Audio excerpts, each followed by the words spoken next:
24 March 2015 সকাল 9:27। একটা plane হঠাৎ করেই ফ্রান্সের মার্সেস এয়ারপ্লেন কন্ট্রোল সেন্টারের সাথে যোগাযোগ করেন। বিমানটা ছিল এয়ারবাস A320-211, যেটা জার্মান পাইলট দ্বারা পরিচালিত হচ্ছিল ফ্রান্সের বার্সেলোনা থেকে জার্মানি ডুয়েলেট শহরের দিকেই। সব কিছু ঠিকঠাকই চলছিল, কিন্তু কয়েক মিনিট পরে কিছু একটা গোলমাল শুরু হয়। মার্সেস কন্ট্রোল সেন্টার থেকে দেখা যায় বিমানের উচ্চতা প্রায় 30,000 ফুটে নেমে এসেছে, অথচ বিমান ওড়ার কথা ছিল 32,000 ফুট উঁচু দিয়ে, এবং শীঘ্রই এটা নিচে পড়ে যাওয়ার সম্ভাবনা দেখা যায়। তাই মার্সেস কন্ট্রোল সেন্টার থেকে বিমানের সাথে যোগাযোগ করার চেষ্টা করা হয়, কিন্তু পরবর্তী 30 সেকেন্ডের মধ্যেই বিমানটা থেকে আর কোনো রকম সিগন্যাল পাওয়া যায় না। এরপর সেই কন্ট্রোল সেন্টার থেকে আরও 2বার ফ্লাইট ক্রুদের সাথে যোগাযোগ করার চেষ্টা করা হয়, কিন্তু ক্রু মেম্বারদের থেকে আর কোনো রকম সাড়া পাওয়া যায় না। এরপর 9:34 কন্ট্রোল সেন্টার থেকে একটা ভিন্ন ফ্রিকোয়েন্সি সিগন্যাল দিয়ে চেষ্টা করা হয়, কিন্তু এবারও কোনো রকম সাড়া পাওয়া যায় না। এরপর 9:34 থেকে 9:39 মধ্যে নিয়ন্ত্রণ কেন্দ্র থেকে মার্সেস নিয়ন্ত্রণ সেন্টার থেকে আবারও বিভিন্ন ফ্রিকোয়েন্সিতে একাধিকবার ফ্লাইট ক্রুদের সাথে যোগাযোগ করার চেষ্টা করা হয়, কিন্তু প্রত্যেকবারই বিমানটা থেকে কোনো রকম সাড়া পাওয়া যাচ্ছিল না। এরপর ঠিক 9:40 ট্রাফিক কন্ট্রোলার ঘোষণা করে যে বিমানটা এবং যাত্রীরা নিশ্চয়ই কোনো বিপদের মধ্যে পড়েছেন। এরপরে 9:41 ফ্লাইট জার্মান উইন্স পর্বতের পাশে বিধ্বংস হয়। দুর্ঘটনাটি ঘটে একটা নির্জন পাহাড়ে, যেখানে চলাচলের জন্য সাধারণ কোনো পথ না থাকায় এমার্জেন্সিভাবে ক্রুদের হেলিকপ্টারে করে উদ্ধার করা হয়েছিল। বিমানটা সম্পূর্ণভাবে ধ্বংস হয়ে গিয়েছিল, অবশিষ্ট ছিল শুধু এর ছোট ছোট কিছু টুকরো। বিভিন্ন তদন্ত শেষে মাত্র 1 সপ্তাহের মধ্যে কমপ্লিট ভয়েস এবং প্রাক রেকর্ড উদ্ধার করা হয়। আর যখন তদন্ত কমিটি ওইসব তথ্য একসাথে বিশ্লেষণ করছিল, তখন তাদের সামনে উন্মোচন করা হয় ভিন্ন সত্য। আসলে বিমানটাকে হাইজ্যাক করা হয়েছিল, কিন্তু অবাক করার ব্যাপার হলো সেটা কোনো সন্ত্রাসীদের দ্বারা না। তাহলে কারা করলো এবং কেনই বা তারা বিমানটাকে বিধ্বংস করলো? এই তথ্য জানতে হলে আবারও ফিরে যেতে হবে একটু পেছনের গল্পেই। তো চলুন এই রহস্যটাই আগে উন্মোচন করা যাক। তার আগে ভিডিওটিতে একটি লাইক করে চ্যানেলটি সাবস্ক্রাইব করে দিন। বিমানটা তার কাঙ্ক্ষিত উচ্চতায় ওঠার পর ক্যাপ্টেন 9:30 বাথরুমে যাওয়ার জন্য ককপিট থেকে বের হয়ে আসেন। তিনি ককপিট ছাড়ার পরে 9:34 ককপিট থেকে নতুন আরেকটা উচ্চতা সেট করা হয়। ক্যাপ্টেন ফিরে এসে যখন ককপিটে ঢোকার চেষ্টা করছিল, তখন সে আর ককপিটে ঢুকতে পারছিল না। ককপিটের দরজা পুরোপুরিভাবে লক হয়েছিল। এরপর সে ককপিটের দরজার সামনে এসে দাঁড়াতে ক্যাপ্টেন বুঝতে পারে সহকারী কো পাইলট বিমানটা হাইজ্যাক করেছেন, আর ভেতরে ঢোকার কোনো রাস্তা এখন আর তার হাতে নেই। এবার আরও কিছুটা পেছনে ফেরা যাক।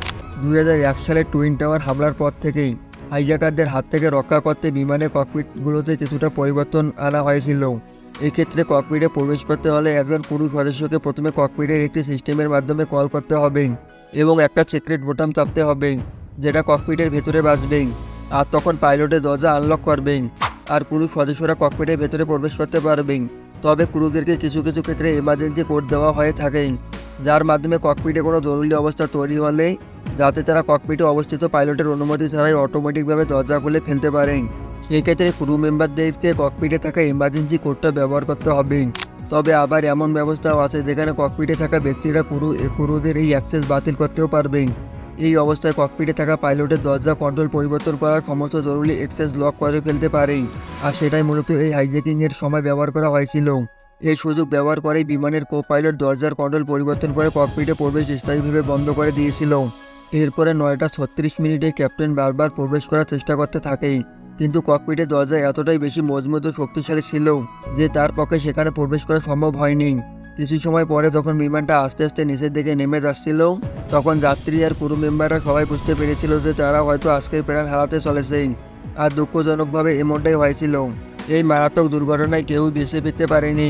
144 জন যাত্রী সহ 4 জন কেবিন ক্রু, ক্যাপ্টেন, সহকারী পাইলট সবাই মারা গিয়েছিল।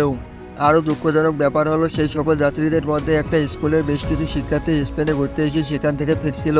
কি ভাবছেন, এখনও রহস্যের উন্মোচন হলো না? কেন কো পাইলট নিজে সহ এতগুলো মানুষের প্রাণ কেড়ে নিল?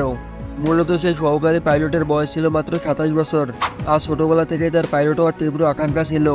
এজন্য তার রুম ভর্তি ছিল এয়ারবাস, বোয়িং, লুফতানসা সহ বিভিন্ন প্লেনের ছবি। এমনকি সে ছোটবেলা থেকেই একজন গ্লাইডার পাইলট হিসেবেও বেশ পরিচিতি লাভ করেছিল। স্কুল পাস করে সে লুফতান ফ্লাইট একাডেমিতে ভর্তি হয়ে যায়, কিন্তু তার কয়েক মাস পরেই ফ্লাইট একাডেমিতে তার পড়াশোনা বন্ধ করে দেওয়া হয়, কারণ মারাত্মক ডিপ্রেশনে ভুগছিলেন তিনি। ফলে লম্বা সময় ধরে তাকে বিভিন্ন চিকিৎসার মধ্যে দিয়ে যেতে হয়েছিল। এছাড়া তিনি প্রতি সপ্তাহে বেশ কয়েকজন মানসিক ডাক্তারের অ্যাপয়েন্টমেন্ট তাকে নিতে হয়েছিল।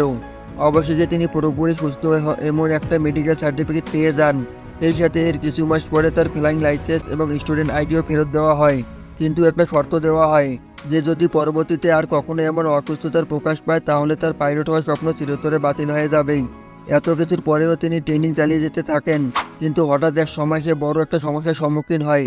আর সেই সমস্যাটা হয়েছিল আমেরিকান এভিএম অ্যাডমিনিস্ট্রেশনের একটা মেডিকেলের ফর্ম পূরণের সময়। তিনি বলেন তার কোনো মানসিক অসুস্থতার ইতিহাস নেই, যেটা ছিল এটা রাহা মিথ্যা কথা। আর স্বাভাবিকভাবেই তিনি এই মিথ্যার কারণে ধরা পড়ে যান। এমন গুরুত্বপূর্ণ একটা আবেদনের সময় মিথ্যা কথা বললে শাস্তিস্বরূপ জেল জরিমানা হওয়াটাই খুবই স্বাভাবিক একটা ব্যাপার, কিন্তু প্রশাসন তাকে আবারও একটা সুযোগ দেয়। তিনি সত্যটা স্বীকার করে নেন, তাই ফ্লাইং ট্রেনিংয়ের সময় তাকে আবারও ফিরে যাওয়ার সুযোগ দেওয়া হয়। কিন্তু তারপর কি ঘটে? সমস্ত ট্রেনিং শেষে 2013 সালে তিনি জার্মান উইংস নামের একটা লো বাজেটের এয়ারলাইন্সে যোগদান করেন, কিন্তু দুর্ভাগ্যজনকভাবে ঠিক 1 বছর পরে তার ডিপ্রেশন আবারও ফিরে আসে। তার মনে হতে থাকে তিনি অন্ধ হয়ে যাবেন, যার ফলে প্রতি সপ্তাহে তাকে চক্ষু বিশেষজ্ঞের কাছে যেতে হয়। মূলত তার হ্যালুসিনেশনের কারণে অদ্ভুত আলো, ঝলকানি আর উড়ন্ত বিভিন্ন পোকা তার চোখের সামনে ভেসে উঠত, কিন্তু ডাক্তার পরীক্ষা নিরীক্ষা করে তেমন কোনো সমস্যা খুঁজে পায় না। উপায় না পেয়ে তার পারিবারিক ডাক্তার খুব দ্রুতই তাকে কোনো একজন ভালো মানসিক বিশেষজ্ঞের কাছে যেতে বলেন, কিন্তু তিনি ডাক্তারের কথা খুব একটা পাত্তা না দিয়েই তার কাজ চালিয়ে যেতে থাকেন। এভাবে চলে আসছে 2015 সাল। তিনি বাধ্য হয়ে জানুয়ারি মাসে তার পুরনো একজন মানসিক বিশেষজ্ঞের শরণাপন্ন হন। সেখানে তিনি থাইরোথেরাপি নিতে থাকেন, সেই সাথে তাকে দেওয়া হয় প্রচুর তীব্র এবং শক্তিশালী মেডিসিন। অবাক করা ব্যাপার হলো তিনি এই সব কিছু গোপন করে এমন অবস্থাতেই বিমান চালাতে থাকেন। এমনকি ফেব্রুয়ারি থেকে মার্চ পর্যন্ত তিনি বেশ কয়েকজন ডাক্তার দ্বারা মানসিক ভারসাম্যহীন হিসেবে চিহ্নিত হন, অথচ তিনি নিজেকে না, বরং অন্য কিছুকে পরিবর্তন করতে চাচ্ছিলেন। আরও অবাক করা ব্যাপার হলো প্লেনে ক্র্যাশ ঠিক 4 দিন আগে তিনি কম্পিউটারে বসে এয়ারবাস A320 ককপিটের লক কীভাবে কাজ করে তা দেখেন। এর কয়েকদিন পরেই তিনি সেই ফ্লাইটের ককপিটে বসে বিমান নিচে নামানো সেটিংসে প্রবেশ করেন, যে সময়টাতে মেইন পাইলট ককপিটের বাইরে গিয়েছিলেন। পরবর্তীতে তিনি এই সেটিংস ব্যবহার করে বিমানটাকে ক্র্যাশ করিয়ে অসংখ্য মানুষকে নিয়ে আত্মহত্যা করেন। এজন্য গুরুত্বপূর্ণ ক্ষেত্রগুলোতে কাউকে সুযোগ দেওয়ার আগে তার মানসিক অবস্থা সেই সাথে আরও বেশ কিছু পরীক্ষা নিরীক্ষা করে নেওয়া হয়, কিন্তু তারপরেও দুর্ভাগ্যজনকভাবে কখনো কখনো ভুল মানুষ এসব গুরুত্বপূর্ণ কাজে নিয়োগ পেয়ে যায়। আজ ঝরে যায় কিছু তাজা প্রাণ। ভিডিওটি কেমন লাগলো আমাদের কমেন্ট করে জানাতে পারেন। ভিডিওটি ভালো লাগলে ভরপুর লাইক দিয়ে বন্ধু এবং পরিবারের সাথে শেয়ার করুন। কথা হবে অন্য একটি ভিডিওতে। এই পর্যন্ত ভালো থাকবেন। ধন্যবাদ সবাইকে।